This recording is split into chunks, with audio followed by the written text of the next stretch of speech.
नमस्कार, आप देख रहे हैं बावलिया न्यूज और मैं हूं आपके साथ अनुपमा खोवरे और रुक करते हैं खास खबरों की ओर।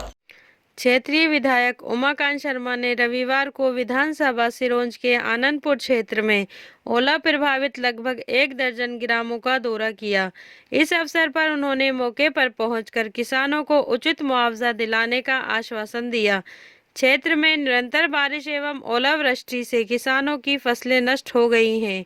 पीड़ित किसानों का हाल जानने हेतु क्षेत्रीय विधायक उमाकांत शर्मा आनंदपुर क्षेत्र के ग्राम चोपना, सालरा, मीना उमरिया, हैदरपुर, चमर उमरिया, रामनगर, वापचा आदि ग्रामों में पहुंचकर क्षेत्र के किसानों की फसलों का मौके पर पहुंचकर जायजा लिया।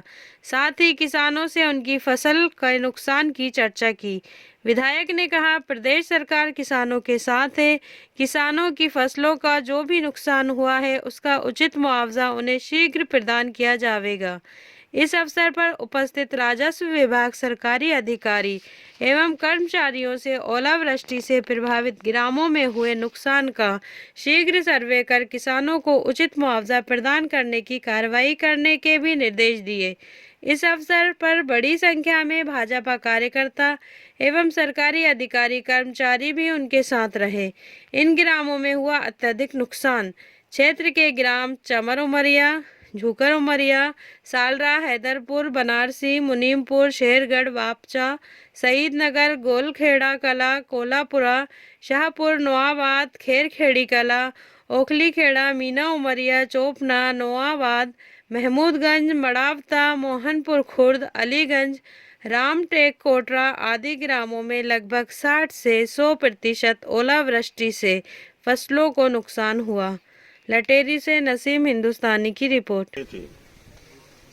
और अच्छी फसल हो जाएगी इसलिए सरसों को बोया था। ज्यादा अपने इधर सरसों बोते नहीं थे और दुर्भाग्य से पहली बार सरसों का रकबा बढ़ा था। दुर्भाग्य इसलिए कह रहा हूं कि बोई सबसे ज्यादा नष्ट हो गई। मैं भगवान से भी प्रार्थना करता हूं कि क्षेत्र पे दया करें। अब किसान ये सब सहन करने की स्थिति में नहीं है, हम भी नहीं है।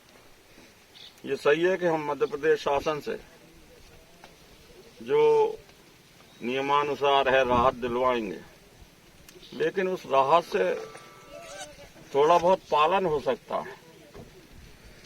कृषक को जो नुकसान हुआ है वो तो मिल नहीं पाता। बड़ी पीड़ा का समय है। मैंने आज मुख्यमंत्री जी से ही बात की है दूरभाष पे। कमिश्नर साहब को सबको बताया है। मैंने आग्रह भी किया है माननीय मुख्यमंत्री महोदय से कि आप भी ओलावृष्टि की चाहे एक जगह आए क्षेत्र। अच्छा, इस तरफ बनारस की साइड में भी है।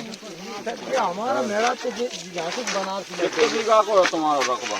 555 बीघा। 555 सब में ही नुकसान है। 500 हाँ, पूरी कगार में। मैं अभी अमृत फार्म चमर उमरिया के गांव, हमारे नायक समाज का, बंजारा समाज का गांव है और ये छोटी छोटी जोत वाले किसान हैं। बड़े खेत नहीं है इनके जो हरे धनिया की ये स्थिति है। ये लकड़ी इसकी टहनियाँ ऐसी रह गई, टूट गई। धनिया ज्यादा है और सरसों, मसूर, चना और गेहूं भी सब जगह इनकी 550 बीघा की काश्त है, मतलब खेती है और लगभग सब नष्ट हो गए। इनके पास आजीविका का और कोई दूसरा साधन नहीं है। हैदरपुर वासियों को, माता बहनों को, सबको मैं कहना चाहता हूँ, सरकार की ओर से तत्काल सर्वे शुरू हो जाएगा। कल से थोड़ा मौसम खुल जाए। आप अभी हमें सभी हरे खेत दिख रहे हैं कई, लेकिन जैसे ही ये 3-4 दिन होंगे और सूखेंगे कारे पड़ जाएंगे। बहुत नुकसान हुआ है। पूरी कोशिश करूंगा कि सरकार की ओर से जो राशि मिलनी चाहिए मुआवजा की, उसको दिलवाऊंगा। इसके अलावा मैं ये भी प्रयास कर रहा हूं कि कोई लोन बगैर ब्याज के या किसी के मिल जाए, भले ही 1 साल बाद जमा हो, उसके लिए भी प्रयास करके आप लोगों की मदद करने की कोशिश करूंगा। घबराना मत। जो संकट आप पे आया है उसका निवारण कोई नहीं कर सकता। ना मुआवजा इतना मिलता कि अपनी 20,000 की फसल थी तो आप 20,000 मिल जाएंगे, 20 की जगह 5 मिलेंगे, 6 मिलेंगे, 10 मिलेंगे। लेकिन विपत्ति की घड़ी है, बुद्धिमानी से काम लेना। कई लोग घबरा जाते हैं, उल्टे सीधे कदम उठा लेते हैं। भगवान ने विपदा दी है, उसे भोगेंगे और उसमें जितनी अच्छी सरकार की तरफ से मदद हो सकती है मैं स्वयं और पूरा प्रशासन और आदरणीय मुख्यमंत्री जी करेंगे। मैं दुख की घड़ी में आपके साथ हूँ और सही मायने में तो अब मुझे बुरा लगने लगा, क्योंकि अभी 3 दिन पहले ओले गिरे, मैं देख के गया, फिर अब समाचार आ गए कि ओले गिर गए। भगवान कैसी परीक्षा ले रहा है, वहाँ तक देखने जाए, मतलब मन ही नहीं होता। किसान को रोते हुए कितनी बार देखें, बहुत दुखी। फिलहाल के लिए इतना ही। खबरों का सिलसिला लगातार जारी है, आप बने रहिए बावलिया न्यूज के साथ। नमस्कार।